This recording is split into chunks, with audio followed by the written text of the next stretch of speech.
આગામી 48 કલાકમાં ગુજરાતના ભિન્ન ભાગોમાં વરસાદી ઝાપટા પડવાની શક્યતા રહેશે. સૌરાષ્ટ્રના ભાગોમાં પણ વરસાદી ઝાપટા પડવાની શક્યતા રહેશે. આ ઉપરાંત દક્ષિણ ગુજરાતના ભાગોમાં પણ વરસાદ થવાની શક્યતા રહેશે. પણ ઉલ્લેખનીય છે કે ખેડૂત ભાઈઓ જેની રાહમાં છે તે એક મજબૂત સિસ્ટમ લગભગ તારીખ 24 થી 27 બંગાળ ઉપસાગરથી ગુજરાત તરફ આવવાની શક્યતા રહેશે. જેના લીધે પંચમહાલના ભાગો, દાહોદ અને લુણાવાડા વગેરે ભાગોમાં વરસાદ થવાની શક્યતા રહેશે. કેટલાક ભાગમાં ભારેથી અતિ ભારે વરસાદ થવાની શક્યતા રહેશે. આ ઉપરાંત ઉત્તર ગુજરાતના ભાગોમાં, પાટણ સમી હારીના ભાગમાં વરસાદ થવાની શક્યતા રહેશે. મહેસાણાના ભાગોમાં પણ વરસાદ થવાની શક્યતા રહેશે. સાબરકાંઠાના ભાગોમાં પણ વરસાદ થવાની શક્યતા રહેશે. અરવલ્લીના ભાગોમાં પણ વરસાદ થવાની શક્યતા રહેશે. કેટલાક ભાગમાં અતિ ભારે વરસાદ થવાની શક્યતા રહેશે. જેના લીધે ખેડૂત ભાઈઓએ લગભગ ખેતરમાં પાણીના નિકાલની વ્યવસ્થા કરવી યોગ્ય રહે. અને લગભગ મધ્ય ગુજરાતના ભાગોમાં પણ ભારે વરસાદ થવાની શક્યતા રહેશે. દક્ષિણ ગુજરાતના ભાગોમાં ભારેથી અતિ ભારે વરસાદ થવાની શક્યતા રહેશે. કચ્છના ભાગોમાં પણ કેટલાક ભાગમાં ભારે વરસાદની ઝાપટા પડી શકે. આ ઉપરાંત દ્વારકાના ભાગો, પોરબંદરના ભાગો અને જામનગરના ભાગોમાં પણ વરસાદ થવાની શક્યતા રહે.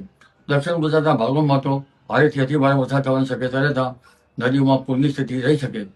ઉલ્લેખનીય છે કે આ વખતે અરબ સાગર વધારે સક્રિય થતો નથી.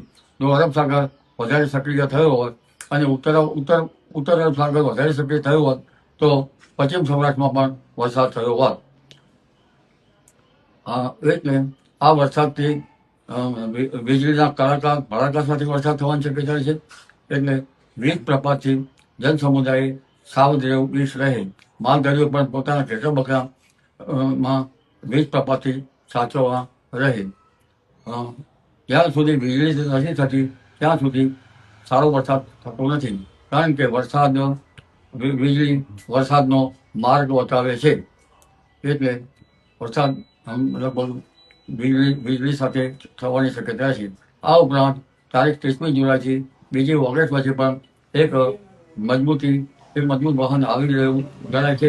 પરંતુ ત્યાંનો માર્ગ દક્ષિણાવર્તી રહેવાની શક્યતા રહેશે. જેના લીધે પણ રાજ્યના ભાગમાં વરસાદ થવાની શક્યતા રહેશે.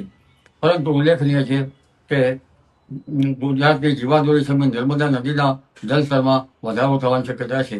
એક પછી એક સિસ્ટમ મજબૂત આપતા મધ્યપ્રદેશમાં ભારે વરસાદ થતાં નર્મદા નદીના જળસ્તરમાં વધારો થવાની શક્યતા છે. હમણાં સાબરમતી નદીમાં પણ પાણીનો આવરો આવવાની શક્યતા રહેશે. જી.